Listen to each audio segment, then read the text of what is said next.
Number 1 Bengaluru Bulls. Bengaluru బుల్స్‌కి Pro Kabaddi season 13లో కూడా హెడ్ కోచ్‌గా వ్యవహరించే అవకాశం ఉంటుంది బీసీ రమేష్ గారు. ప్రో కబడ్డీ సీజన్ 12లో యంగ్ టీమ్‌ని చాలా చక్కగా లీడ్ చేశారు ఆయన. బెంగళూరు బుల్స్ లాంటి ఒక యంగ్ టీమ్‌ని మినీ క్వాలిఫైయర్స్ ఆ తర్వాత ఎలిమినేటర్స్ వరకు తీసుకువెళ్లారంటే అది మాటల్లో చెప్పేటువంటి విషయం కాదు. సో మంచి ఫీట్‌ని సాధించారు. అండ్ గతంలో పునేరి పల్టన్‌కి, బెంగాల్ వారియర్స్‌కి, బెంగళూరు బుల్స్‌కి కూడా ట్రోఫీస్‌ని అందించినటువంటి కోచ్ కాబట్టి, ఛాంపియన్ కోచ్ కాబట్టి ప్రో కబడ్డీ సీజన్ 13లో కూడా బీసీ రమేష్ గారిని రీటైన్ చేసుకునే అవకాశం ఉంటుంది Bengaluru Bulls. Number 2 Dabang Delhi KC. Dabang Delhi కేసీకి ప్రో కబడ్డీ సీజన్ 13లో కూడా హెడ్ కోచ్గా వ్యవహరించే అవకాశం ఉంటుంది take down tiger Joginder Narwal. Pro Kabaddi season 12లో ఈ టీంని చాలా చక్కగా లీడ్ చేశారు ఆయన. ఎటువంటి ఎక్స్పెక్టేషన్స్ లేనటువంటి దబాంగ్ ఢిల్లీని ఛాంపియన్గా అవతరింపజేశారు ఆయన.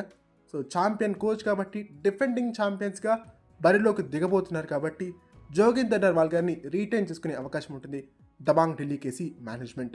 అండ్ ప్రో కబడ్డీ సీజన్ 8లో యాజ్ ఎ కెప్టెన్గా మొట్టమొదటి ట్రోఫీని దబాంగ్ ఢిల్లీకి అందించినటువంటి జోగిందర్ నర్వాల్ గారు ప్రో కబడ్డీ సీజన్ 12లో దబాంగ్ ఢిల్లీకి యాజ్ ఎ హెడ్ కోచ్గా సెకండ్ ట్రోఫీని అందించారు. సో ఛాంపియన్ కోచ్ కాబట్టి డెఫినెట్గా ఈ కోచ్తోనే మూవ్ అయ్యే అవకాశం ఉంటుంది దబాంగ్ ఢిల్లీ కేసీ మేనేజ్మెంట్.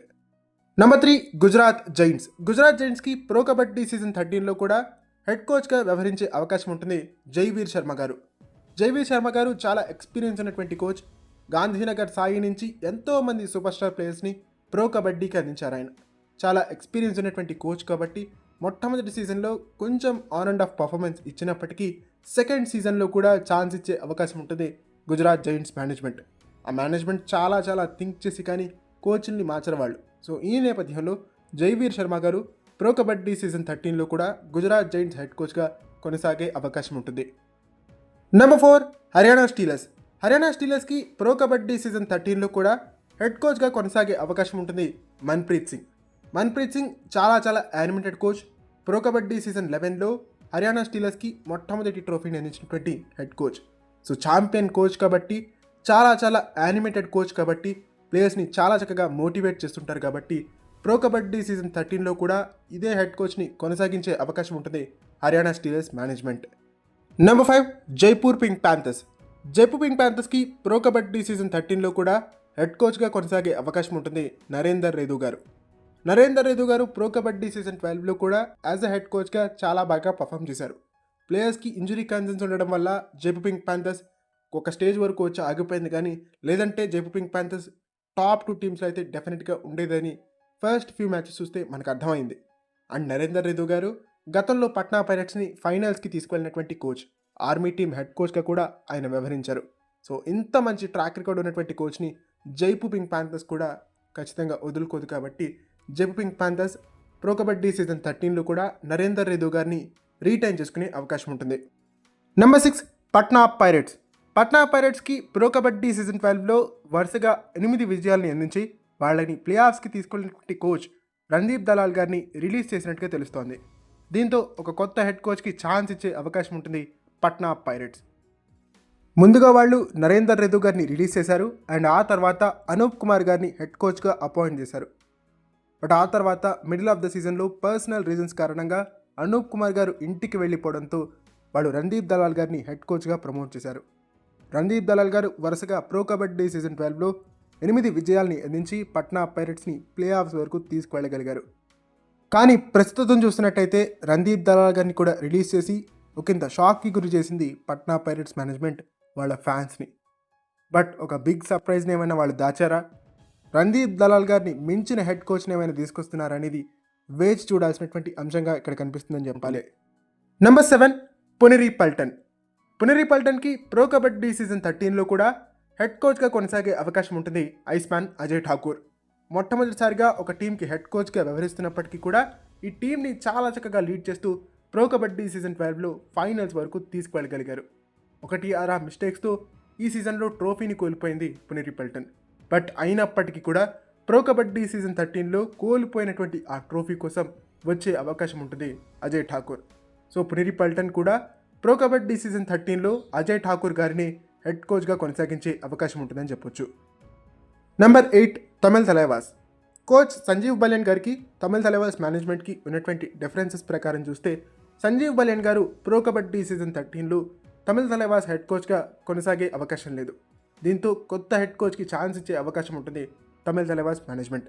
ఏ హెడ్ కోచ్ వచ్చినా సరే మేనేజ్మెంట్ అండ్ హెడ్ కోచ్ మధ్య సరైనటువంటి సయోధ్య, కోఆర్డినేషన్, కాంబినేషన్ కుదిరితేనే ఏ టీం అయినా విజయాల బాట పడుతుంది. అలాంటి విన్నింగ్ కాంబినేషన్ తమిళ తలైవాస్కి దొరకాలని కోరుకుందాం. ఎందుకంటే తమిళ తలైవాస్ ఓనర్స్ అయినటువంటి ప్రసాద్ గారు, నిఖిల్ గారు ఇద్దరు కూడా మన తెలుగు వాళ్ళే. సో మన సెకండ్ తెలుగు టీం అది. సో తమిళ తలైవాస్కి కూడా ఒక మంచి హెడ్ కోచ్ దొరకాలని కోరుకుందాం. నెంబర్ 9 యూముంబా. యూముంబాకి ప్రో కబడ్డీ సీజన్ 13లో కూడా అనిల్ చప్రానా గారే హెడ్ కోచ్గా కొనసాగితే చాలా బాగుంటుంది. ఎందుకంటే coach on and of result last సీజన్లో ఇచ్చినప్పటికీ కూడా ఒకే హెడ్ కోచ్కి మీరు కంటిన్యూస్గా ఛాన్సెస్ ఇస్తే ఆ కోచ్ మిమ్మల్ని టాప్లో నిలబెట్టే అవకాశం ఉంటుంది. ఎందుకంటే మీ టీం యొక్క ఫంక్షనింగ్ని తను అర్థం చేసుకోగలుగుతాడు. మీ టీం మేనేజ్మెంట్తో తను ఈజీగా జెల్ అవ్వగలుగుతాడు. అండ్ మీకు కావాల్సినటువంటి టీంని తను అందించగలుగుతాడు. అండ్ ఆ అందించినటువంటి టీంతో మీకు కావాల్సినటువంటి రిజల్ట్ని కూడా తను అందించగలుగుతాడు. సో వీటన్నిటి రీత్యా చూసుకున్నప్పుడు అనిల్ చప్రానా గారిని కంటిన్యూ చేస్తే బాగుంటుంది U Mumba management. Number 10 Telugu Titans. Telugu టైటన్స్కి ప్రో కబడ్డీ సీజన్ 13లో కూడా హెడ్ కోచ్గా కొనసాగబోతున్నారు కృషన్ కుమార్ హుడ్డా గారు. Last season and before last season అద్భుతమైనటువంటి పర్ఫార్మెన్స్ని తెలుగు టైటన్స్ నుంచి వెలికి తీశారు కృషన్ కుమార్ హుడ్డా గారు. ఎప్పుడు టేబుల్ బాటంలోనే మనకు కనిపించినటువంటి తెలుగు టైటన్స్ని all of a sudden third best టీమ్గా ప్రో కబడ్డీ సీజన్ 12లో తీర్చిదిద్దారు కృషన్ కుమార్ హుడ్డా గారు. ఫైనల్స్ మనకి జస్ట్ మిస్ అయింది, ట్రోఫీ కూడా మిస్ అయింది. But we had a memorable season from Krishan Kumar Hooda గారు. సో కృషన్ కుమార్ హుడ్డా గారిని ప్రో కబడ్డీ సీజన్ 13లో కూడా కొనసాగించబోతోంది తెలుగు టైటన్స్. మరి లాస్ట్ సీజన్లో ప్రో కబడ్డీ సీజన్ 12లో మిస్ అయినటువంటి ఆ ట్రోఫీని ప్రో కబడ్డీ సీజన్ 13లో కృషన్ కుమార్ హుడ్డా గారు తెలుగు టైటన్స్ టీమ్కి, ఫ్యాన్స్కి, ఫ్రాంచైజీకి కూడా అందించాలని కోరుకుందాం. Number 11 UP Yoddhas. ఇది కూడా మన తెలుగు ఫ్రాంచైజ్ అనే చెప్పాలి. దీని ఓనర్ కూడా కిరణ్ కుమార్ గ్రంథి గారు. ఆయన కూడా మన తెలుగు వ్యక్తే.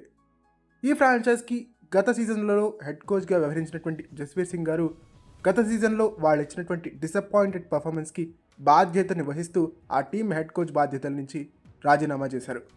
సో ఒక కొత్త హెడ్ కోచ్కి ఛాన్స్ ఇచ్చే అవకాశం ఉంటుంది యూపీ యోధాస్.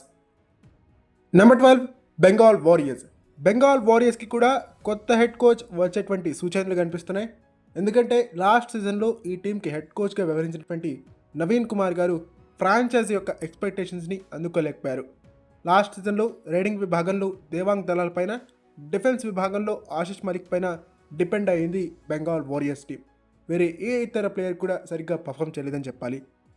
బట్ ఓవరాల్గా ఏషియన్ గేమ్స్ గోల్డ్ మెడలిస్ట్ అయినటువంటి నవీన్ కుమార్ గారికి ఇంకో ఛాన్స్ ఇస్తే బాగుంటుంది బెంగాల్ వారియర్స్ మేనేజ్మెంట్. ఓకే, ఇది ఫ్రెండ్స్ ఈ వీడియో కనుక మీకు నచ్చినట్టయితే లైక్ చేయండి, షేర్ చేయండి, మన ఛానల్ని సబ్స్క్రైబ్ చేసుకుని పక్కన బెల్ ఐకాన్ ప్రెస్ చేసి ఆల్ ఆప్షన్లో తీసేసుకోండి. అండ్ ఇలాంటి మరిన్ని వీడియోస్ కోసం ఛానల్ని డైలీ ఫాలోవడానికి ట్రై చేయండి. ఈ వీడియోని నా ఒపీనియన్ ప్రకారం చేశాను. మీ ఒపీనియన్స్ ఏంటో కామెంట్ సెక్షన్లో మాకు తెలిసే ప్రయత్నం చేయండి.